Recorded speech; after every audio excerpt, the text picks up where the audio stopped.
Pessoal, uma ajuda aqui para a mesa. Alguém tem uma ponteira laser guardada na bolsa? As mulheres eu pergunto, porque os homens eu sei que não carregam. Aquela bolsa.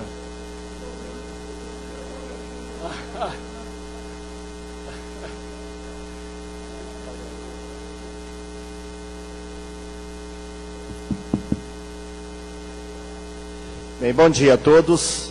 Inicialmente eu agradeço e parabenizo a direção do evento por esse fórum sobre sustento do trabalho aqui na consagrada universidade, na USP, né?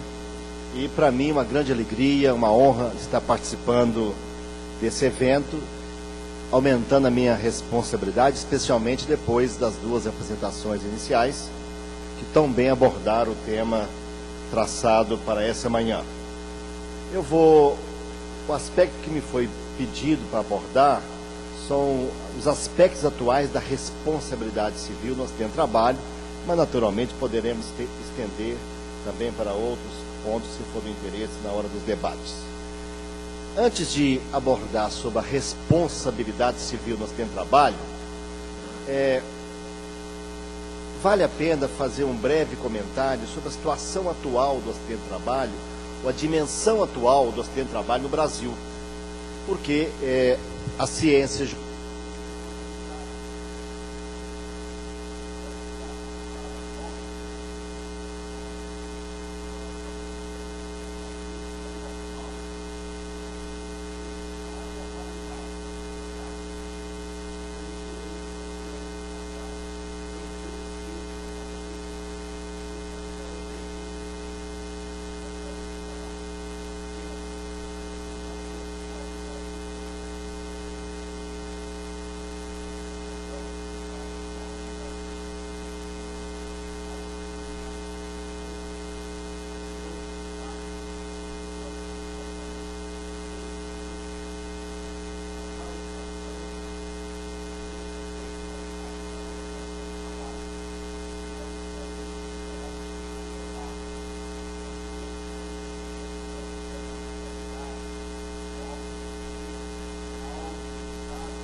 Parece que agora sim, né? Então tá bom. Mas deu para ouvir até então? Deu para ouvir. Beleza. Então tá certo. Então vamos em frente. Pessoal, antes de analisar o texto da lei, vamos verificar o contexto. Vejam que atualmente no Brasil, as agressões à saúde do trabalhador, o número é muito elevado, certamente sempre foi assim historicamente, mas a intolerância dos atores sociais quanto a isso vem crescendo em boa hora. Basta dizer que no Brasil ocorrem mais de 2.000 acidentes oficialmente cadastrados por dia. Isto quer dizer que a cada dia, por volta de 44 trabalhadores nunca mais voltam a trabalhar. 8 ou 9 por morte e por volta de 30 e poucos por invalidez total permanente. Isso significa que a cada dia mais de 40 pessoas dão adeus definitivamente ao mundo do trabalho e, naturalmente, isso não pode ser considerado como alguma coisa tolerável ou aceitável. E, especialmente, com aquela ideia antiga, já abordada aqui no início, da prevenção centrada no ato inseguro, que acabava conduzindo, em muitas ocasiões, à culpabilização da própria vítima. Como diz os estudiosos atualmente, os acidentes são esperados, apesar de não programados, são esperados, especialmente porque Hoje em dia, os estudos, especialistas já sabem identificar numa atividade, numa indústria, numa empresa, os atos que podem conduzir a um acidente naquele empreendimento.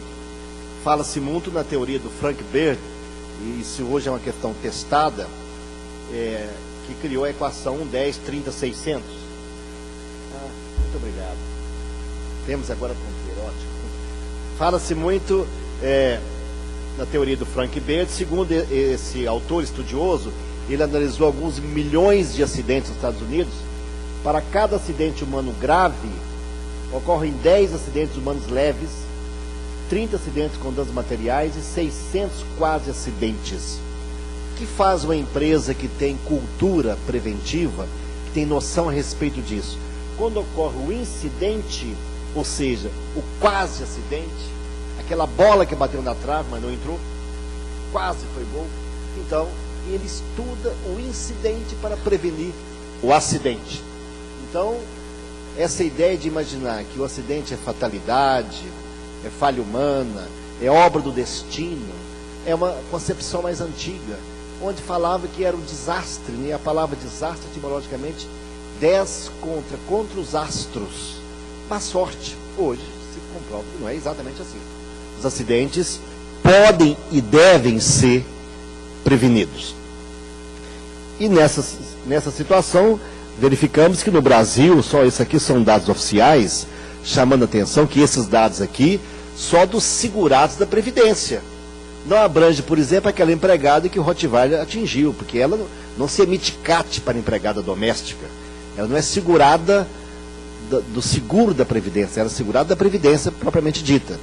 Isso aqui não abrange nem os domésticos, nem os funcionários públicos, nem os militares, nem os autônomos, só daqueles que recebem auxílio doença acidentário.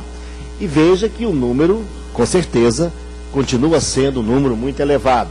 Temos mais de 700 mil casos de acidentes por ano, por isso dá mais de 2 mil casos por dia no Brasil. Vejam que é verdade que já foi superior esse número, veio caindo, mas não caiu tanto como sugere a estatística. Basta dizer que depois foi criado o mecanismo do NETEP, do Nexo Técnico Epidemiológico, ou seja, a Previdência não necessita mais da emissão da CAT para caracterizar o afastamento como de natureza acidentária. Basta dizer que nesses últimos 3 anos foram reconhecidos um volume grande de acidentes sem emissão da CAT. Só no ano de 2008, essa aqui é a estatística mais consolidada, porque essa aqui ainda será revisada assim que publicada de 2010, mais de 200 mil casos que a Previdência, só pela comparação da CID com a CNAE, identificou o nexo epidemiológico. E com isso nós temos mais de 700 mil casos de acidentes caracterizados por ano. E o número de mortes, com certeza, é um número também elevado, como está aqui nessa coluna. E aqui, muitos desses casos são de doenças ocupacionais. Aquilo que o Otávio mencionou no final da sua apresentação, o crescimento do auxílio-doença, é porque agora os mecanismos estão permitindo identificar os doentes.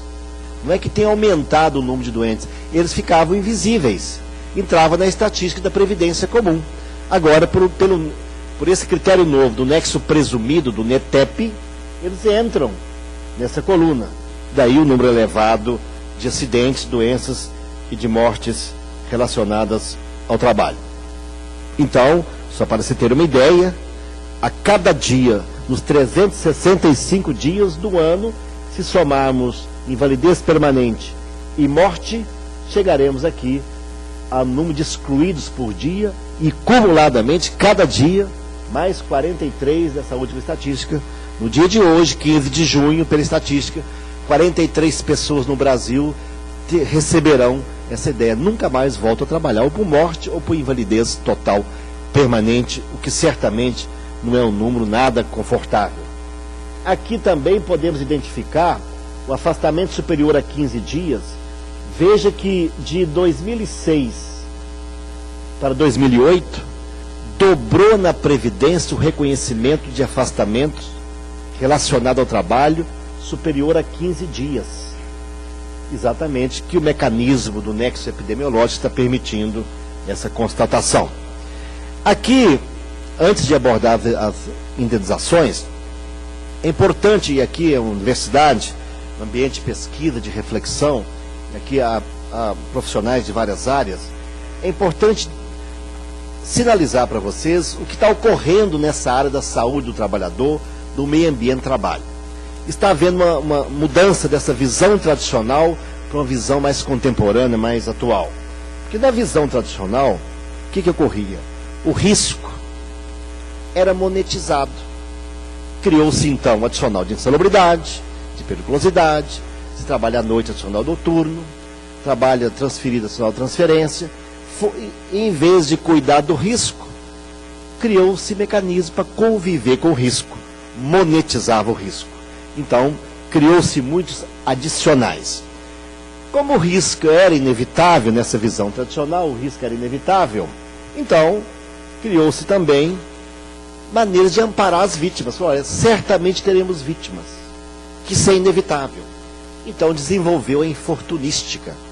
E nós estudávamos muito bem no passado o direito do trabalho, o direito previdenciário e o direito da infortunística. E com isso, ficou-se aquela ideia que era mais importante o trabalho, proteger o trabalho em si, não se preocupando muito com a pessoa do trabalhador. Essa é a visão tradicional. Mas hoje essa visão está mudando, porque o risco que era monetizado, hoje já se questiona, mas ele não pode ser eliminado ou neutralizado? Adotou-se tudo que podia adotar para que ele fosse eliminado? Como diz uma diretiva da União Europeia, o risco deve ser eliminado na sua raiz, na sua origem. Essa ideia de imaginar que fazer prevenção é fornecer EPI é uma ideia ultrapassada. O EPI é a última opção. Eu tenho que trabalhar todo o que eu posso para evitar que o risco saia da sua fonte e propague para atingir a pessoa, o trabalhador. Então, hoje, concentra-se todos os esforços na engenharia, na medicina, na ergonomia, para eliminar o risco em vez de monetizar o risco. E sendo assim, o foco que era da infortunística, de amparar as vítimas, claro que a vítima necessita de amparo, mas o foco hoje é todo voltado para a prevenção. A justiça está caminhando para entender que se o acidente era previsível, ele era prevenível. E se era prevenível, a culpa da empresa, mesmo sem invocar teoria objetiva ou teoria do risco. O risco era previsível, então ele era prevenível. É a ideia de focar na prevenção, focar na saúde do trabalhador. E diante disso, então, a ideia que no passado parecia que era proteger o trabalho, agora está concentrando de proteger a pessoa do trabalhador. Era curioso que nós julgávamos hora extra, 13º, férias, e a pessoa, o trabalhador, julgava adicional de salubridade, mas não a doença que o agente nocivo causava. Julgávamos o adicional de periculosidade, mas não o acidente que o agente periculoso causou. Julgávamos o adicional noturno, mas não o transtorno mental que o trabalho noturno, inversão de turno, provocou, o que era um contrassenso. Então agora a justiça está voltada também para proteger, além do trabalho, proteger a pessoa do trabalhador. Começa a se criar então uma ideia, uma mentalidade de um direito ambiental do trabalho. É curioso que todo mundo fala e aplaude o direito ambiental. Mas parece que as normas ambientais param no portão da fábrica. Não se fala da ecologia do local de trabalho. Se a cada dia 45 pessoas dão adeus definitivamente ao mundo do trabalho, isso não comove. Parece que comove mais o mico-leão dourado, baleia, jacaré e o bicho-homem que está ali. Aliás, é uma questão de indagação, tem muitos estudantes aqui. Por que será que o direito ambiental é tão aplaudido, enaltecido, e não se fala no direito à saúde do trabalhador com a mesma ênfase? Por que será que todo mundo reverencia o direito ambiental, essa empresa preocupa com o meio ambiente, mas preocupa com seus trabalhadores também? E até me lembro uma história, que quando eu falo disso eu me lembro, alguns já até ouviram, mas ela cabe aqui nesse contexto. Uma das explicações para isso é que o vizinho reclama, o cidadão tiver acontecendo uma poluição e vai nos órgãos, vai na imprensa, cria caso, mas o trabalhador não reclama. Ele reclama só quando é dispensado, quando ele sai do local de trabalho. Certa vez, até eu fui fazer uma palestra no Maranhão e estava ministrando um curso para os colegas juízes de lá, e a matra local lá designou um taxista para me conduzir, um sujeito muito agradável e conversava muito, e ele ia assistir, você não estava lá no último banco, assistia minhas palestras, ele ficava, depois quando me levava para o hotel, discutia comigo os assuntos. Era muito interessante. É uma pessoa que não tinha cultura, mas tinha sabedoria, né? Muita sabedoria diferente de cultura, e ele era um sábio. Até o cartão que ele me deu era muito interessante. Se eu vindo aqui, por favor, me procure, tenho o maior prazer de conduzir o senhor, e estava escrito assim no cartão: na vida tudo é passageiro, mas para mim o passageiro é tudo. Então veja como é que ele era esperto. E esse motorista me contou uma história interessante. Falou: doutor Sebastião, eu ouvi o senhor falando sobre acidente, sobre morte. Eu me lembrei que semana passada eu fui levar um cliente meu, um engenheiro, numa pedreira. O doutor, e lá as pessoas trabalhavam carregando pedra mesmo. Fui levar o pessoal lá. E aí perguntou se eu poderia esperar, que a reunião não ia demorar muito. Fiquei andando por lá. Eu vi um cartaz lá na empresa que me causou assim quase náusea, sabe? Eu fiquei incomodado. Estava escrito assim: não falte ao serviço. Você pode não nos fazer falta. Você acha que esse trabalhador vai reclamar de quê? É por isso que o direito ambiental do trabalho não chegou ainda com a sua mentalidade. Protegemos o trabalho, porque o trabalho necessita para mover a economia. Mas, de alguma forma, estamos esquecendo de proteger a pessoa do trabalhador. E para ele trabalhar, naturalmente, interfere a presença física do seu corpo. Por isso que é necessário essa proteção psicobiofísica da pessoa, do trabalhador. Bem, então essa é a visão, essa é a mudança que está ocorrendo na abordagem desse tema. Lamentavelmente, isso não chegou ainda à compreensão, mesmo nos manuais de direito do trabalho, está começando a chegar agora, o que faz muita falta. Por isso que eu venho defendendo há algum tempo que seja criado no Brasil um código. Hoje fala-se mais em estatuto, um Estatuto Nacional da Segurança e Saúde do Trabalhador. Por quê? Essas normas sobre segurança e saúde do trabalhador estão espalhadas em muitos diplomas legais. Tem norma de saúde do trabalhador na CLT, na lei previdenciária, na lei ambiental, no Código Civil, na lei de agrotóxico. E com isso falta unidade. Se nós tivéssemos um código ou Estatuto Nacional de Segurança e Saúde do Trabalhador, poderíamos estruturar, primeiro, estruturar a Política Nacional de Segurança e Saúde do Trabalhador, indicando seus princípios fundamentais, conceitos básicos, as responsabilidades, inversão do ônus da prova, as tutelas preventivas, que isso hoje é uma tendência, criar os estatutos. E, naturalmente, com esses estatutos, teríamos uma lei própria, com mais visibilidade na escola. Nós aqui, os advogados, e mesmo o pessoal da outra área, nenhum de nós estudou na faculdade Saúde do Trabalhador. Nós estudamos na faculdade medicina legal para avaliar o morto, mas não saúde do trabalhador para preservar o vivo, o que acaba sendo um contrassenso. Estudamos o risco monetizado, mas não a preservação da saúde. Se você perguntar numa prova, num concurso, assim, disserte para mim sobre o direito ao meio ambiente, trabalho saudável, o aluno terá dificuldade, porque sabe mais falar da indenização do que do direito à saúde. Estamos conhecendo o direito pelo torto. Sabemos das reparações, dano material, dano estético, etc., com causa. Mas e o direito? Qual é o direito? O direito é trabalhar num local saudável. Então precisamos dar visibilidade a esse direito ambiental do trabalho. Eu tenho esperança que nas faculdades, inclusive aqui mais adiante, a gente vai comparecer numa aula. Agora eu vou ter aula de direito ambiental do trabalho, ou segurança e saúde do trabalhador. Que esse é o mais importante do que estudar adicional de salubridade, periculosidade, CIPA. Esse é mais importante. Além disso, poderíamos colocar nesse estatuto os princípios constitucionais e as normas das convenções da OIT que já foram ratificadas. Por exemplo, a convenção que o Otávio mencionou, a 155, que o Brasil ratificou desde 91, ela tem uma previsão das mais importantes, lá no artigo 14.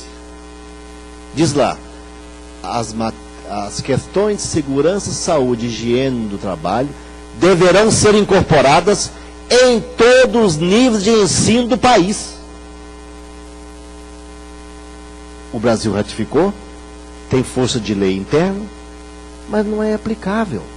Até nesse encontro lá do TST da prevenção, nós estamos querendo agilizar, estamos programando uma visita ao ministro da Educação, ver se aciona, acelera a incorporação disso em todos os níveis de ensino mesmo. Não se estuda ecologia, trânsito, por que não estudar prevenção de saúde desde os níveis secundários das escolas? Está numa convenção que o Brasil ratificou. O Código poderia colocar isso. E, além disso, criaríamos um novo marco normativo. Um marco normativo a respeito da segurança do trabalhador. É uma ideia que ela vem densificando. Agora, naturalmente, é preciso que a sociedade também requeira isso. Que os formadores de opinião comecem a trabalhar a ideia que, olha, o direito ambiental do trabalho é tão importante como o meio ambiente comum. Local de trabalho é local para ganhar a vida. Não é local para encontrar morte, para encontrar doença ou mutilações. Essa ideia tem que ficar cada vez mais cara nos estudantes, na percepção de empresários, de trabalhadores, de judiciário, de todos. Por isso que eu defendo a criação dessa disciplina. Naturalmente, para criar essa disciplina, vamos dar mais densidade a um princípio que é tão caro ao direito a todos nós, que é o princípio da dignidade da pessoa humana. Cada vez mais se fala na dignidade da pessoa humana. Mas isso não pode ser simplesmente uma palavra retórica para enfeitar a Constituição. Isso tem que ingressar no dia a dia da realidade dos ambientes do trabalho. Até porque é também objetivo fundamental da República criar uma sociedade livre, justa e solidária. Fala-se tanto hoje no princípio do solidarismo, que ele é constitucional. E, naturalmente, quando pensar nessa nova maneira de enxergar a saúde do trabalhador, eu não posso ignorar esses princípios que estão lá no ápice da lei maior do país, que é a Constituição de 88. Aqui tem um que me incomoda muito, porque que não é mencionado. Veja bem, a Constituição estabelece no artigo 7º que são direitos dos trabalhadores, além de outros, aqui são os mínimos, mas diz aqui a Constituição, são direitos dos trabalhadores: redução dos riscos inerentes ao trabalho por meio de normas de saúde, higiene e segurança. Isso é um trecho da nossa Constituição de 88. Aqui está embutido um princípio, mas a doutrina, os trabalhistas não deram a esse princípio o seu verdadeiro não reconheceram o verdadeiro significado. Talvez porque os beneficiários desse princípio são pessoas que não têm voz. Porque o comando é imperativo, e não é a lei qualquer, é a Constituição. Está claramente estabelecido. Qual é o direito? O direito é ter o risco reduzido. Norma de saúde, higiene e segurança. Tem toda a estrutura jurídica de um princípio. É fundamental. Qualquer um que lida com prevenção sabe que tem que trabalhar para reduzir os riscos. Ora, nós não reverenciamos tanto princípios na ciência jurídica, princípio da primazia da realidade, princípio da norma mais favorável. Tem vários princípios que os advogados hoje analisam com tanto carinho, os princípios, né? Muito falado nos julgamentos. Por que esse princípio, que está na Constituição, é fundamental, não recebeu a devida atenção? Se é um comando da opção política que fez a Constituição da República. Eu até resolvi batizar, porque o princípio está lá latente. Só falta botar etiqueta, isso é um princípio. E invocar a sua aplicação. Eu fiquei imaginando que não, que princípio também tem que ter uma coisa de divulgação, até de marketing. Falar um princípio tem que ser uma coisa assim aceitável, né? Não é um princípio. Eu fiquei imaginando que nome daria para esse princípio, né? Eu estava vendo agora um princípio da distribuição dinâmica do ônus da prova. Lá agora virou um princípio bonito, distribuição dinâmica do ônus da prova. Então aqui tentei arranjar um nome adequado para esse princípio e fiquei imaginando. E aí, pensando no princípio, foi surgindo o nome. A ideia estava meio obscura, mas aí dei o nome de princípio do risco mínimo regressivo. Não estou inventando, ele está aqui, ó, e é constitucional, mas ele precisa merecer a devida divulgação. Por que regressivo? Tendente a zero, cada vez voltando mais a zero. Esse risco é progressivamente regressivo. Mas daria, se colocasse dessa forma, não seria fácil entendimento, né? Então, princípio do risco mínimo regressivo. Esse é comando constitucional e cada vez nós precisamos reverenciar e dar atenção ao que está no próprio texto da Constituição. Até porque, veja bem, a resistência a compreender o direito ambiental do trabalho é tão grande que foi preciso, e aqui eu sei que houve muita luta para colocar esse inciso 8º aqui, ó, ao Sistema Único de Saúde compete, além de outros, né, executar as ações de saúde do trabalhador, e diz aqui, colaborar na proteção do meio ambiente, nele compreendido do trabalho. Foi preciso que a Constituição dissesse, o meio ambiente trabalho está compreendido no meio ambiente. Apesar de tão óbvio, foi necessário que dissesse, exatamente para evitar que haja essa resistência. E aí, o artigo 225 fala da qualidade de vida, do meio ambiente e tudo mais. Mas eu preciso avançar para o nosso tema da responsabilidade civil no acidente de trabalho. Veja bem, o que é responsabilidade civil? Tem esse nome, tem muita gente que não é da área aqui, para diferenciar da responsabilidade penal. A civil gera indenização. Toda vez que alguém falar responsabilidade civil, sabe que está querendo indenização. E aí, a norma central está lá no Código Civil, que espalha para todos os ramos do direito. Diz que todo mundo que violar direito e causar dano a outrem, comete ato ilícito, e quem comete ato ilícito, fica obrigado a repará-lo. 3 artigos, indicado aqui, do Código Civil. Mas hoje existe a responsabilidade civil até para o abuso de direito. Não é só para violação da norma, porque às vezes a pessoa pode exercer o direito abusivamente. Por exemplo, o chefe mandar na empresa é direito dele, mas se ele exacerbar na sua direção, ele pode caracterizar um assédio moral, abuso de direito. O assédio moral é um abuso do poder diretivo. Então, o próprio Código Civil também diz que comete ato ilícito também aquele que excede os seus direitos, excede os limites impostos pelo seu fim econômico, social, pela boa-fé. Quer ver um exemplo de abuso de direito?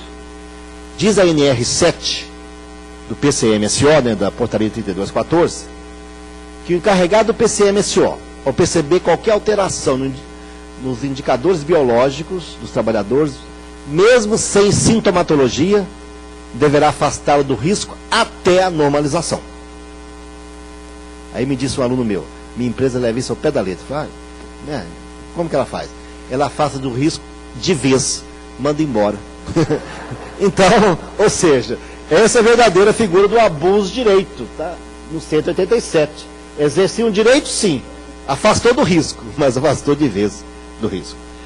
Então, nós estamos entrando aqui na responsabilidade civil. Agora, no acidente de trabalho,